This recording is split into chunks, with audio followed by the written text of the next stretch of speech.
चलिए, जय हिंद एवरीवन। कैसे आप लोग ठीक ही होंगे, स्वस्थ होंगे और मस्त होंगे। जैसा कि हम यशस्वी के बारे में पढ़े थे और यशस्वी के अभी क्या है, क्वेश्चन लगाते हैं। क्वेश्चन कम से कम अपना टारगेट है कि कम से कम 1000 क्वेश्चन से ज़्यादा आपके एग्ज़ाम से पहले आपका कवर हो जाए, जीके जीएस में, है ना। अब देखिएगा, पहला क्वेश्चन हम शुरुआत करते हैं, बिना टाइम बर्बाद करते हैं। भारतवर्ष का नाम सर्वप्रथम किसमें प्राप्त हुआ? किसमें हो भैया? अष्टाध्यायी में प्राप्त हुआ। यह आपने इतिहास में पढ़ा होगा। छोटे औजारों माइक्रोलिथ किस काल से संबंधित है? तो मध्य पाषाण काल में है। अब ये मध्य पाषाण काल में है, इतिहास में सबसे पहले हमने यही पढ़ा था। अब अगला है, नव पाषाण काल में किसका आविष्कार हुआ? तो भैया नव पाषाण काल में पहिए का आविष्कार हुआ और मध्य पाषाण काल में किसका, आगे का आविष्कार हुआ था। चलिए बढ़ते हैं चौथा क्वेश्चन पर। और चौथा क्वेश्चन ये रहा आपके सामने। चौथा क्वेश्चन है आपका कि उत्तर प्रदेश के बेलन घाटी में स्थित कोल्डी हवा नामक स्थान से किस अनाज की कृषि के साक्ष्य प्राप्त हुए? तो किसके भैया? चावल। सबसे प्राचीन यदि कोई फसल थी तो वो चावल और गेहूँ, मतलब चावल सबसे पहले अनाज में उगाया गया, गेहूँ भी था, जो भी था उस समय, ठीक है भाई। अब आगे है, नवपाषाण काल का पुरातत्व स्थल चिराद स्थित है। कहाँ पर भैया? बिहार में स्थित है। सर्वप्रथम कृषि के साक्ष्य कहाँ से प्राप्त हुए? तो मेहरगढ़ से प्राप्त हुए कृषि के साक्ष्य। अब अगला है, हड़प्पा संस्कृति की जानकारी का प्रमुख स्रोत क्या है? तो क्या है भैया? पुरातात्विक खुदाई। क्या भैया? पुरातात्विक खुदाई। हड़प्पा की जानकारी की क्या खुदाई करी। अब किसने करी, कैसे करी, ये सारी चीज़ आपको इतिहास में पढ़ना पड़ेगा। PDF आपको मिल जाएगी, यदि आपको लगे तो आप मतलब कॉन्टैक्ट नंबर पर संपर्क कर सकते हैं। अगला है कि हड़प्पा स्थल की खुदाई वर्ष 1921 में किसके नेतृत्व में की गई? तो किसके भैया? दयाराम साहनी। किसके भैया? हड़प्पा की खोज किसने? दयाराम साहनी ने करी।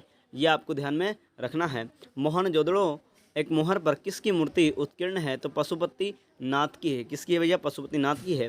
सिंधु घाटी सभ्यता के लोगों ने सबसे पहले किस फसल की पैदावार की थी? तो किसकी भैया? कपास की। किसकी भैया? कपास की। अगला है आपका 11वां क्वेश्चन है और 11वां क्वेश्चन ये रहा। क्या है 11वां क्वेश्चन? देखें आप कि मेसोपोटामिया सभ्यता की बेलनाकार मुहर किस स्थल से प्राप्त हुई? तो किसी भैया? कालीबंगा से। ऋग्वेद समाज में परिवार के मुखिया को क्या कहा जाता था? तो क्या कुलप कहा जाता था? क्या कहा जाता था? कुलप। अब आते हैं हम 13वें क्वेश्चन पर और 13वां क्वेश्चन वापस ऊपर जाना पड़ेगा भाई साहब, ठीक है। ये ले, ये 13वां। अब इसमें क्या है कि सभा समिति तथा विदत जनप्रतिनिधि संस्थाएं किस काल की हैं? तो किसकी वजह? ऋग्वैदिक काल की है। ऋग्वैदिक में पुरंदर किस देवता को संबोधित किया गया? तो किसको भैया? इंद्र को। किसको? इंद्र को। अब अगला है, ऋग्वेद में प्रकृति एवं उत्थान के देवता को क्या कहा जाता था? तो ऊषा कहा जाता था। क्या कहा जाता भैया? ऊषा कहा जाता था। चलिए अगला प्रश्न है और अगला है हमारा 16वां प्रश्न। कम समय में ज़्यादा क्वेश्चन लगाना हमारा उद्देश्य है। देखिएगा, कौन से वेद में अनुष्ठानों तथा कर्मकांडों में प्रयुक्त होने वाले श्लोकों तथा मंत्रों का संग्रह है? किसमें भैया? यजुर्वेद में है। किसमें? यजुर्वेद में। सबसे प्राचीन कौन सा वेद है? तो कौन सा है? ऋग्वेद है। सबसे नया कौन सा है? मतलब ये अथर्ववेद है। यदि संगीत के मामले में मतलब काम हुआ, यदि सबसे पहले संगीत का जनक किसे कहा गया? सामवेद को कहा गया। Very good. आगे बढ़ते हैं। अर्थव्यवस्था में चलिए अगला है, कौन कौन से वेद में अनुष्ठानों तथा कर्मकांड? तो ये यजुर्वेद है। अथर्ववेद में सभा एवं समिति को किसकी पुत्री कहा गया है? तो प्रजापति की पुत्री कहा गया है। भगवान महावीर किस भाषा में शिक्षा देते थे? तो किसमें भैया? अर्धमागधी में। अर्धमागधी भाषा में देते थे। जैन धर्म के रत्न में कौन शामिल है? तो कौन शामिल है सर? आगे बढ़ाते हैं क्वेश्चन को। सम्यक दर्शक, सम्यक ज्ञान, सम्यक आचरण, ये सभी है भैया। क्या आएगा? सभी आएगा। आगे की बात करें, 20वां क्वेश्चन ये है, 20वां क्वेश्चन। और क्या है भैया? स्यादवाद का सिद्धांत किस धर्म से संबंधित है? तो किस धर्म से संबंधित है? स्यादवाद का संबंध किस धर्म से संबंधित है? बौद्ध, जैन, ब्राह्मण या भागवत? चलिए तो कहाँ पर थे हम? 17वें क्वेश्चन पर। 17वें क्वेश्चन का देखिएगा।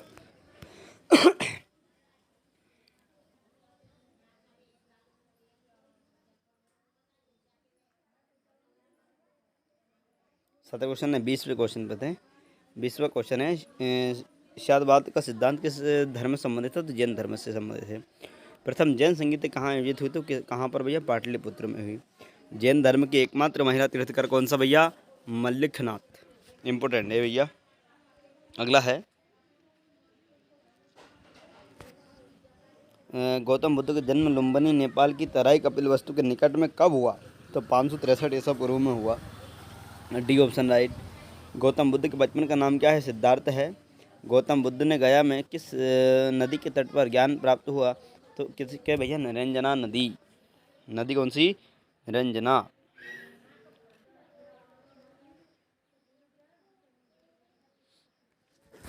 बुद्ध ने किस भाषा में अपने उपदेश दिए? किस भाषा में भैया? पाली भाषा में दिए उपदेश, है ना। और 80 वर्ष की आयु में 483 ईसा पूर्व में बुद्ध को महापरिनिर्वाण कहाँ प्राप्त हुआ? तो कुशीनगर में हुआ। बुद्ध के जीवन की कौन सी घटना पूर्णिमा के दिन नहीं घटी? तो देखिएगा परित्याग, जन्म, ज्ञान, मृत्यु। जन्म, ज्ञान, मृत्यु तीनों पूर्णिमा के दिन हुई, लेकिन परित्याग यानी घर का जो त्याग किया उन्होंने, उस समय यह पूर्णिमा का दिन नहीं था। ये आपको याद रखना है। देखिएगा अगला है, और अगला क्या है? अगला ये है कि प्राचीन उपलब्ध बौद्ध स्तूप कहाँ स्थित है? तो सारनाथ में है। दुखों के निवारण हेतु बुद्ध ने किस मार्ग को अनुसरण का सुझाव दिया? तो अष्टांगिक मार्ग। प्रमुख 16 महाजनपदों का उल्लेख निम्नलिखित में से किस ग्रंथ में है? तो महावस्तु में। किसमें भैया? महावस्तु में है। अब इसके आगे का क्वेश्चन आगे बढ़ते हैं, और ये 32वां क्वेश्चन देखिएगा।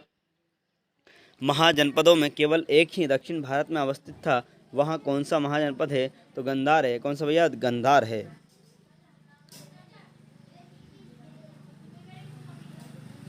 सॉरी, गंधार नहीं होगा, अस्मक है। महाजनपदों में केवल एक ही दक्षिण भारत में अवस्थित था, तो कौन सा भैया? अस्मक था। पांचाल महाजनपद की राजधानी क्या थी? तो अहिच्छत्र। मगध साम्राज्य में शिशुनाग वंश के बाद किस वंश का क्या उत्थान हुआ? तो किसका भैया? नंद वंश का हुआ। नंद वंश का हुआ। इसका अगला क्वेश्चन है कि मौर्य वंश की स्थापना किसने की? तो किसने की भैया? चंद्रगुप्त मौर्य ने की। इंडिका के लेखक कौन है? तो मेगास्थनीज है। मौर्य सम्राट अशोक ने किस धर्म का प्रचार किया? तो बौद्ध धर्म का प्रचार किया। अशोक ने अपने पुत्र महेंद्र एवं पुत्र संघमित्रा को धर्म के प्रचार के लिए किस देश में भेजा है? तो किस में भैया? श्रीलंका में भेजा। कहाँ भेजा? श्रीलंका में भेजा भैया। श्रीलंका। कहाँ है श्रीलंका? श्रीलंका। ये डी वाला ऑप्शन है। ओके, आगे बढ़ते हैं भाई साहब। 38 के बाद 39 देखिएगा, ये इधर है।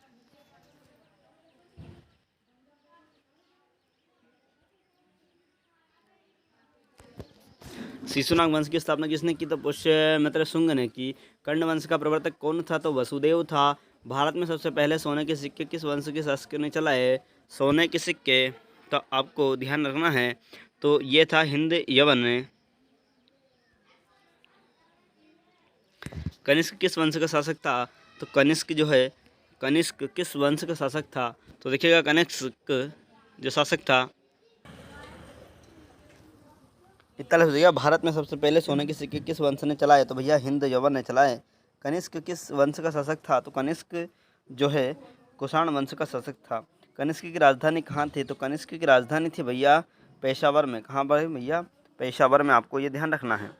अगला क्वेश्चन है 44वां, और ये इसको आगे बढ़ाएंगे, जिसके बाद हम क्वेश्चन को समझेंगे, सुनेंगे। देखिएगा, चतुर्थ बौद्ध संगीत का आयोजन किस भारतीय सम्राट ने करवाया था? तो जो चौथा हुआ था ना सर, चौथा हुआ था किसके दरबार में हुआ था? 44 का आएगा आपका बी, कनिष्क के दरबार में चौथी बौद्ध संगीत का आयोजन हुआ। अब अगला है कनिष्क ने शक संवत कब प्रचलित किया? तो कनिष्क ने शक संवत भैया प्रचलित किया कब? 78 ईसा पूर्व में। मौर्योत्तर काल में किस देश के साथ भारत का शानदार व्यापार था? तो देखिएगा, उस समय मिस्र, ईरान, रोम, चीन। तो कौन सा आना चाहिए? आना चाहिए आपका रोम यानी इटली। मौर्योत्तर काल में इटली, मतलब इटली क्या एक शहर है रोम, उससे क्या भैया इसका कॉन्टेक्ट था, यानी कि अपना क्या सामान लेन देन का काम चलता था। गुप्त वंश का प्रथम स्वतंत्र शासक था। गुप्त वंश का प्रथम शासक कौन था? तो देखिएगा कौन था भाई साहब? 47 का आएगा आपका कौन सा? बी यानी कि श्रीगुप्त। चंद्रगुप्त प्रथम ने गुप्त सम्मत की स्थापना कब की गई? तो 48 का आएगा आपका 48 का 319 से 320 ईसा पूर्व। किस भारतीय सम्राट को भारत का नेपोलियन कहा गया? तो किसको भैया? स्कंदगुप्त को या समुद्रगुप्त को? समुद्रगुप्त को कहा गया भाई साहब। महरौली स्तंभ लेख किस शासक से संबंधित है?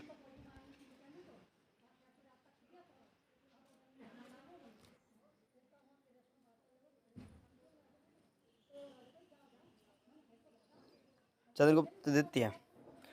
महरौली स्तंभ किस शासक से संबंधित है? चंद्रगुप्त तृतीय से। पृथ्वी अपनी धुरी पर घूमती सिद्धांत का प्रतिपादन किसने किया? तो किसने किया सर? किसने किया? भास्कर या आर्यभट्ट? भास्कर या आर्यभट्ट? ये क्वेश्चन आपके लिए, ये क्वेश्चन आपके लिए है। ये क्वेश्चन आपके लिए इसलिए है कि इसका मतलब काम किया जाए, इसको आप देख कर आना।